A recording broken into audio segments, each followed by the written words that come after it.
Dalhousie one मंडल ने एक सराहनीय कार्य किया है, जिसके तहत सामुदायिक भागीदारी के माध्यम से वनों में आग की घटनाओं को कम करने के प्रयास किए गए हैं, ताकि जैव विविधता में भी सुधार हो सके।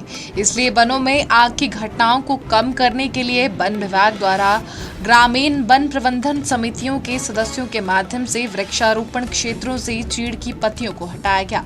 इस विषय में डीएफओ डलहौजी रजनीश महाजन ने जानकारी दी है। हर वर्ष विभाग जो है जन सहयोग के साथ वर्षा ऋतु में पौधरोपण करता है और कोई भी कार्य जो है बिना जन सहयोग के जो है सफल नहीं हो सकता।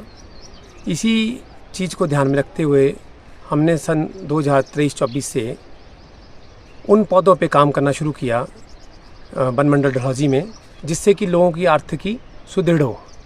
तो इस दृष्टिकोण से हमने हरड़, भेड़ा, आंवला, लसूड़ा, फगुड़ा, दाड़ू और ऐसी प्रजातियों को तैयार करना शुरू किया, जिससे कि लोगों की आय वृद्धि हो और लोग जो हैं जंगलों के साथ जुड़ें। तो जैसे कि अखरोट है, तो अखरोट एक इकोनॉमिक स्पीशीज़ है, जिससे कि लोगों को अखरोट के फल के माध्यम से आय के साधन जो हैं वो विकसित होते हैं।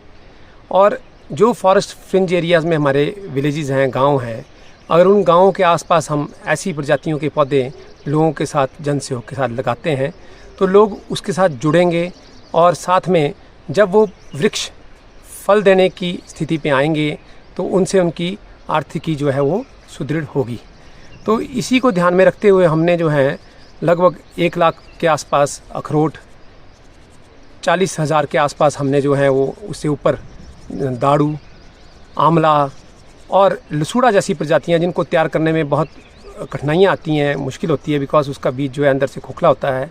तो लसूड़ी के ऊपर लसूड़े की ग्राफ्ट करके उन पौधों को हमने तैयार किया कि ऐसे लसूड़े के पौधों को हम जो है लोगों को अपने खेतों में लगाने के लिए उनको दें, कि जिससे कि उनकी आय वृद्धि हो और जंगलों के प्रति उनकी सेंस ऑफ बिलोंगिंगनेस डेवलप हो। और जब उनको इससे लाभ होगा तो वो स्वयं प्रयास करेंगे उन वनों को और उनका संवर्धन करने के लिए।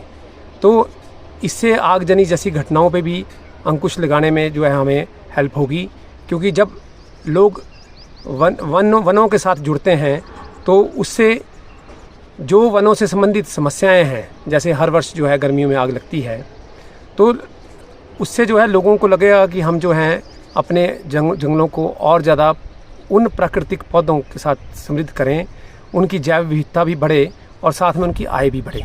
तो इसी प्रयास के साथ हमने ये कार्य किए हैं।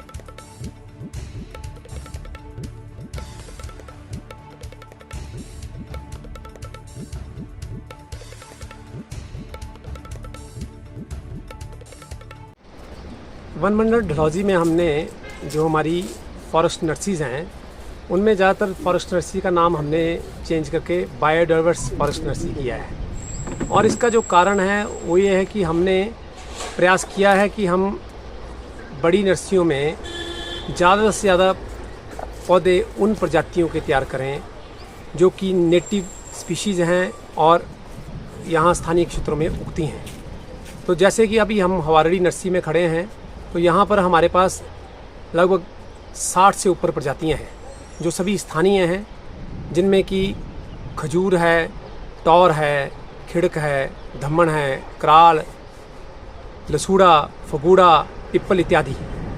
तो जैव विविधता को बनाए रखने के लिए और जंगलों में ये सब नेटिव स्पीशीज़ लगें कि लोगों को तो लाभ मिले, परंतु साथ साथ वन्य जीवन भी है उससे लाभान्वित हो। तो इसी उद्देश्य से हमने जो है ज़्यादातर नेटिव स्पीशीज़ पे काम किया और अधिक से अधिक स्पीशीज़ जो कि यहाँ प्राकृतिक रूप से उगती हैं उनको नर्सरियों में उगाया है।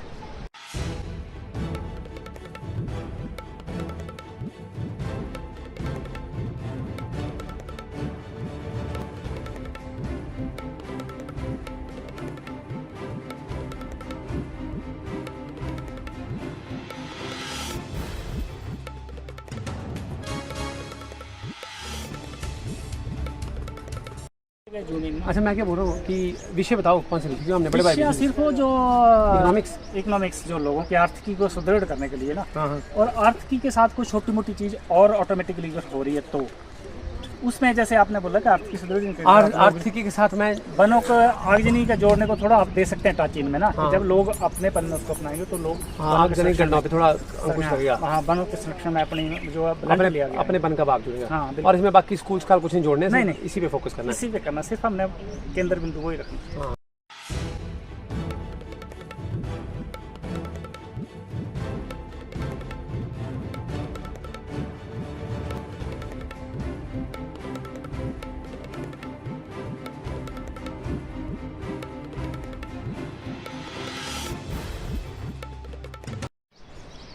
जंगलों में जैव विविधता बनाए रखना ये बहुत महत्वपूर्ण है और हम मनुष्य के रूप में भी उसी जैव विविधता का एक हिस्सा है एज ए स्पीशीज़। तो जो प्राकृतिक पौधे वनों में हमें मिलते हैं, अगर उन प्राकृतिक पौधों को उन स्थानों में हम लगाते हैं तो उससे जैव विविधता जो है वो बनी रहती है और उससे वन्य जीवों को भी संरक्षण मिलता है। तो कई ऐसी प्रजातियां हैं जिस पे सरकार भी जो है वो संरक्षण हेतु कार्य करती है, जिनमें एक प्रजाति पिप्पल है और ऐसी अन्य प्रजातियों में बड़ और बहुत सारे पौधे आते हैं। तो पिप्पल और बड़ जो है वो महत्वपूर्ण पौधे हैं क्योंकि ये आयु में भी बहुत लंबे समय तक इनका जीवन रहता है। तो हमने वनमंडल डलहौजी में रूट ट्रेनर पे हमने लगभग 50,000 से ऊपर फाइकस की प्रजातियों के पौधे तैयार किए, जिनमें पिपल, बड़, रुंबल, त्र्यंबल, फगुड़ा इत्यादि प्रजातियां हैं। और ये ना केवल लोगों को लाभ देती हैं परंतु पक्षियों के लिए भी जो है इनके फल बड़े महत्वपूर्ण रहते हैं। तो ये बायोडाइवर्सिटी की बहुत पॉइंट ऑफ व्यू से बहुत इम्पॉर्टेंट स्पीशीज़ हैं, इस लोकल एरिया की नेटिव स्पीशीज़ हैं। तो अगर हम देखें कि ये रूट ट्रेनर में हमने जो पौधे तैयार किए हैं, जिसमें मीडिया जो है कोकोपीट है और साथ में वर्मी कंपोस्ट है, तो ये 12 पौधे इस ट्रे में मैंने बड़ी आसानी से उठाए हैं। और ये इस मीडिया में जो जड़ों का विस्तार है, तो जो टर्शरी रूट्स हैं, फाइन रूट हेयर्स हैं, उनकी फॉर्मेशन बहुत अच्छी होती है और इनका सर्वाइवल रेट भी प्लांटेशंस में अच्छा रहता है। तो इसी को ध्यान में रखते हुए हमने जो है वनमंडल डलहौजी के अंतर्गत विभिन्न नर्सरियों में जो है इन पौधों को तैयार किया। और ये हवारडी फॉरेस्ट नर्सरी है जिसमें लगभग हमारे पास 30,000 से ऊपर पौधे इन प्रजातियों के उपलब्ध हैं।